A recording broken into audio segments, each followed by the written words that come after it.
ఓం గం గణపతయే నమః. ఓం విశ్వక్సేనాయ నమః.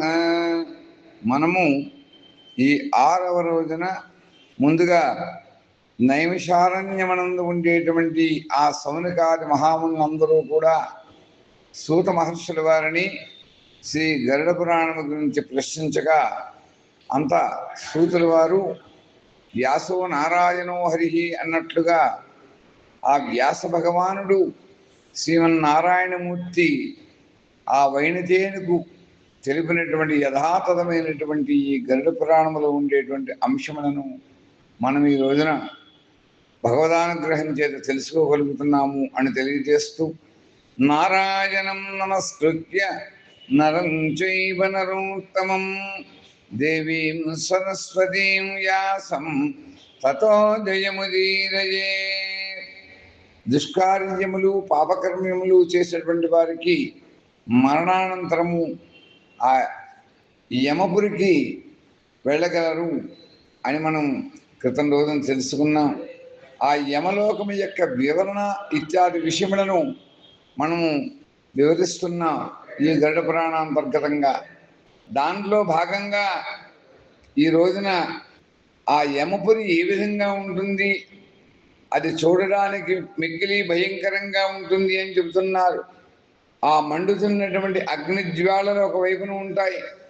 చిటపటలాడుతూ శిక్షలు భరించలేక జీవుల యొక్క ఆర్తనాదములు చేస్తూ ఉండగా చెవులు బ్రద్దలగడేటట్లుగా చప్పుళ్ళు కూడా వినపడుతూ ఉంటాయి. దాహం తీర్చుకోవడానికి కనీసం గుక్కెడు మంచినీళ్ళు కూడా దొరకక చీము నెత్తురు అక్కడ ఆ యమపురిలో వర్షం వలె కురుస్తూ ఉంటుంది, ప్రవహిస్తూ ఉంటుంది. ఎటువైపు చూసినా ఎముకల గూడులు, మాంస ముద్దలు కనపడుతూ ఉంటాయి. మిక్కిలి అసహ్యంగా ఉంటుంది.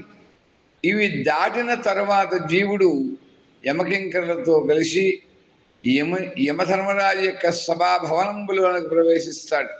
ధర్మప్రభు అయినటువంటి ఆ యమధర్మరాజు నిష్పక్షపాతంగా జీవుని యొక్క బ్రతికి ఉన్నంత కాలంలో ఆ జీవుని యొక్క ప్రవర్తనను అనుసరించి శిక్షను విధిస్తూ ఉంటారు.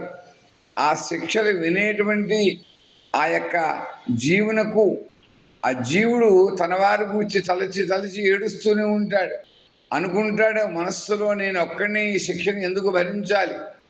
నేను చేసినటువంటి పాపములే, జీవించుకున్నప్పుడు చేసినటువంటి అకృత్యములే, అధర్మములే నాకు శాపాలయ్యాయా?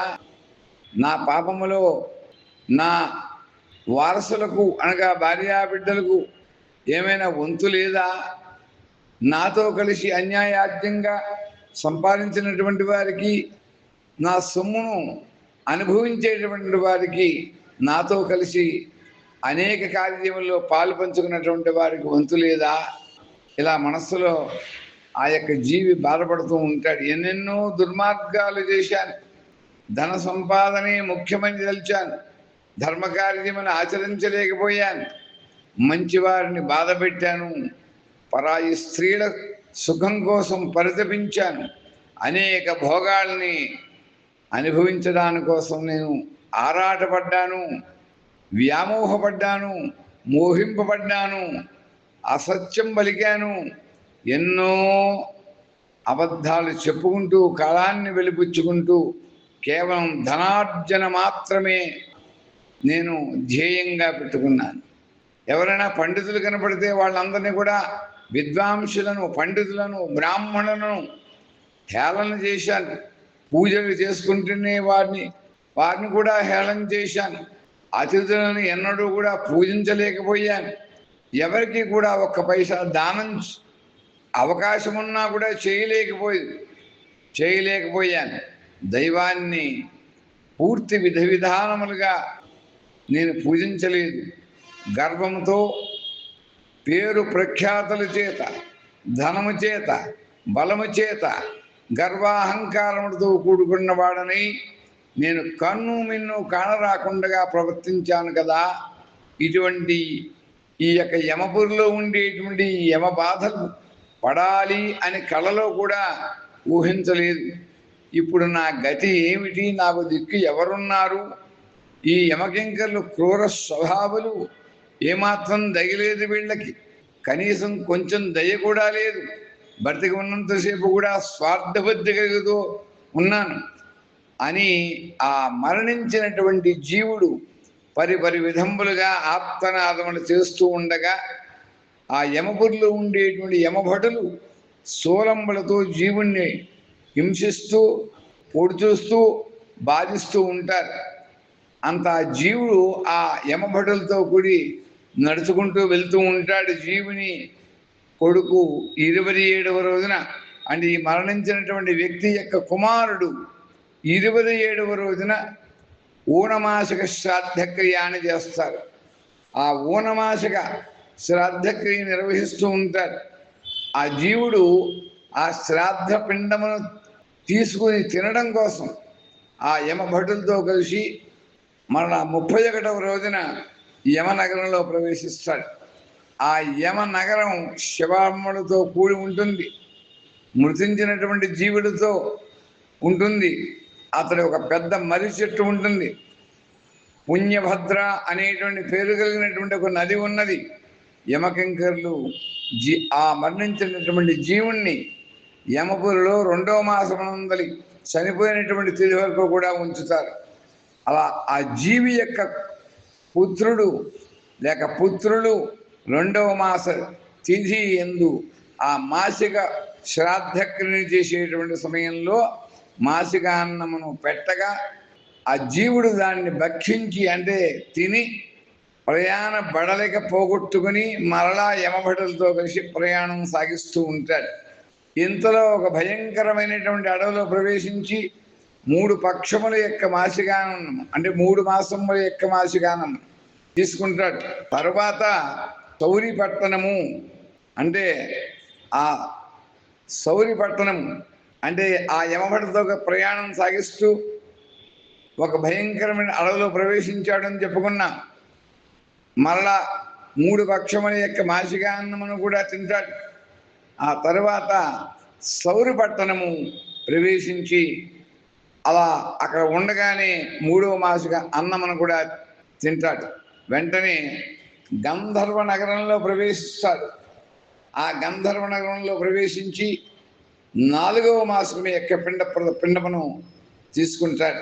అక్కడి నుండి మిక్కిలి కష్టమైనటువంటి చలిగాలులు అనుభవిస్తూ ఆ చలిగాలులన్నింటికి కూడా భయపడుతూ మార్గం గుండా వెళ్తూ ఉంటాడు. అనుకుంటూ ఉంటాడు, నేను ఉన్నప్పుడు కనీసం ఎవరికైనా కంబలి అని దానం చేస్తూ ఉంటాం, అటువంటివి కూడా దుప్పటి లేకపోతే వారి యొక్క శరీరం కప్పుకోవడానికి ఏదైనా వస్త్రాన్ని ఆ చలిలో ఉన్నటువంటి పేద వారికి నేను దానం చేయలేకపోయానే అని కూడా బాధపడుతూ ఉంటాడు ఆ జీవి.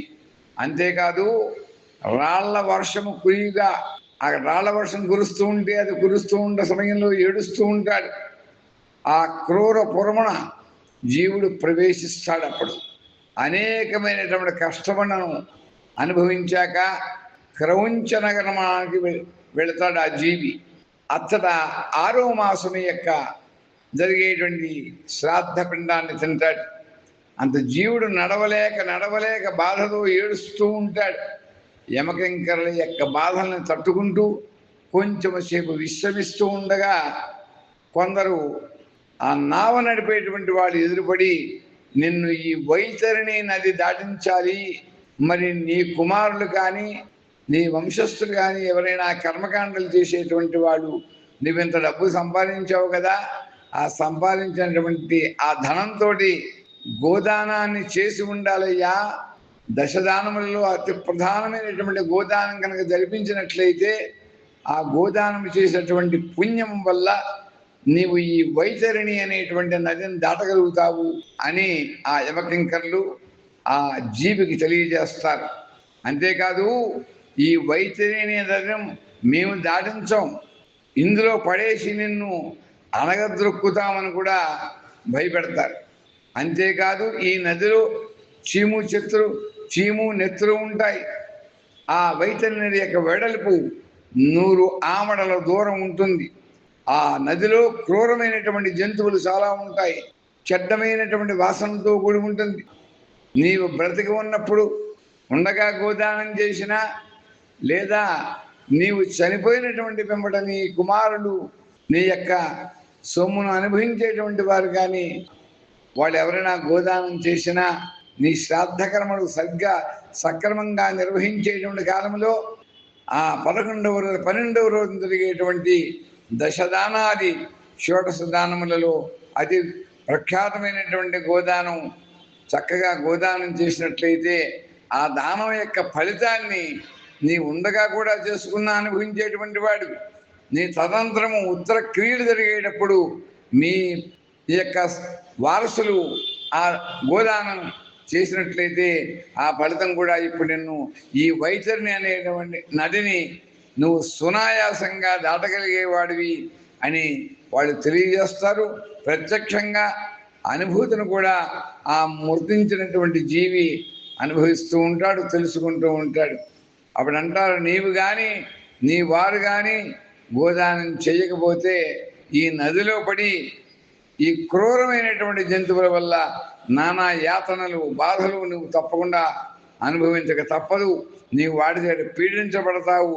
ఇదంతా కూడా నీ చేసుకున్నటువంటి కర్మ అని ఆ కర్మ సిద్ధాంతంలో ఉండేటువంటి భాగాన్ని ఆ మృతి చెందినటువంటి జీవికి ఆ యమపురిలో ఉండేటువంటి భటులు తెలియజేస్తారు. అంతేకాదు నారాయణ దేవుడు అంటున్నాడు, గరుత్మంతుడా వైణితేయ, ఈ వైతరిణి నదిని దాటుటకు గోదానం ఒక్కడే ఉపాయం. వైతరిణి నది దాటిన తరువాత జీవుడు చిత్ర అనేటువంటి నగరంలోనికి ప్రవేశిస్తాడు. విచిత్రుడు ఎవరు అంటే యమధర్మరాజు యొక్క సోదరుడు. ఈతని యొక్క ఏలుబడిలో అంటే అతను ఈ యొక్క ఆ విచిత్రుడు అనేటువంటి వాడు ఆ యమధర్మరాజు యొక్క సోదరుడు. చిత్ర అనేటువంటి నగరానికి ఆయన ప్రభు. ఆ చిత్ర అనేటువంటి నగరంలో జీవుడు ఊషాన మాసికము అని మనం పెద్దలకు చనిపోయినప్పుడు ఆ ఊషాన మాసికం పెడుతూ ఉంటాం. ఆ ఊనషాన్మాసం యొక్క పిండాన్ని తప్పకుండా ఆ జీవి తీసుకుంటాడు, తింటాడు. తర్వాత 7వ మాసికాన్నాన్ని కూడా తినడం కోసం జీవుడు ప్రయత్నం చేయగా అక్కడికి పిశాచములు వచ్చి అడ్డుపడి, ఓరి మూర్ఖుడా, నీవు జీవించినప్పుడు పిల్లికి కూడా బిచ్చం వేయలేదు, కీర్తి సంపాదన ధన సంపాదన అనేటి యందు నీవు కీర్తికాంక్ష ధనకాంక్ష స్త్రీకాంక్షలతోటే నీ కాలమును భగవంతుడు ఇచ్చినటువంటి జీవిత కాలాన్ని వృధా చేసుకున్నావు, కాలాన్ని వ్యర్థం చేసుకున్నావు.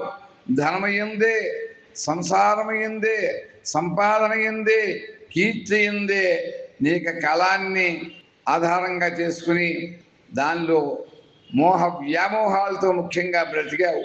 నీవు ఎన్నడూ కూడా ఇంటికి వచ్చినటువంటి అతిథికి కనీసం మంచినీళ్ళు కూడా ఇవ్వలేదు. ఆ పాపం ఊరికే పోతుందని అనుకుంటున్నావా?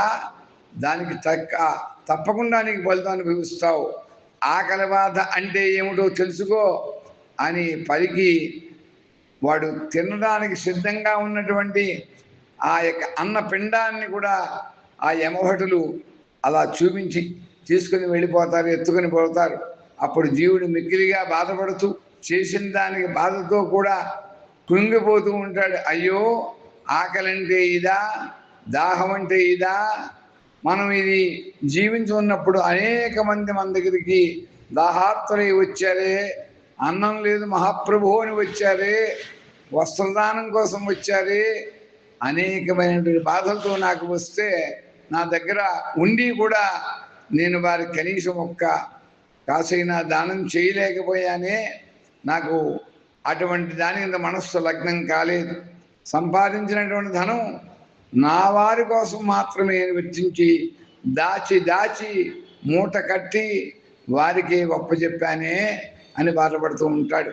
అంతేకాదు కీర్తి కోసం ప్రాకులాడాను, ధనం కోసం కీర్తి కోసం పరస్త్రీల యందు వ్యామోహంతో నేను ఎంతో మోహంతో మసలుకున్నాను అని తెలుసుకొని బాధిస్తూ రోధిస్తూ కూడా ఉంటాడు. కాబట్టి తనకు ఉన్నటువంటి దానిలో, అందుకని ఇంతకుముందు కూడా గరుడ పురాణంలో చెప్పాం, మనము రేపు ఉంటాము అనుకుని దానం సంపాదించాలి, రేపు ఉండము అనుకుని దానం చేయాలని. అందుకని యథాశక్తిగా మనకు ఉన్నటువంటి దానిలో దానం చేయాలి, ఇతరులకు కూడా పెట్టాలి.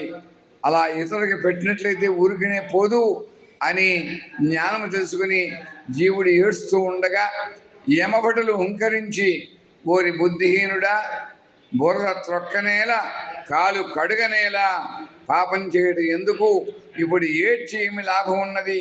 కాబట్టి ధర్మబద్ధుడై మానవుడు పుణ్య కార్యములు తనకున్నంతలో చెయ్యాలి, నీవు ఇప్పుడు బాధపడితే లాభం ఉండదు అని అనగానే జీవుడు చేసేదేమీ లేక ప్రయాణాన్ని సాగిస్తాడు అని ఈ యొక్క పురాణం ద్వారా మనకు తెలియబడుతోంది అని తెలియజేస్తూ, నమో బ్రహ్మణ్య దేవాయ గో బ్రాహ్మణ హితాయ జగద్హితాయ కృష్ణాయ గోవిందాయ నమో నమః. ఓం స్వస్తి ఓం స్వస్తి ఓం స్వస్తి.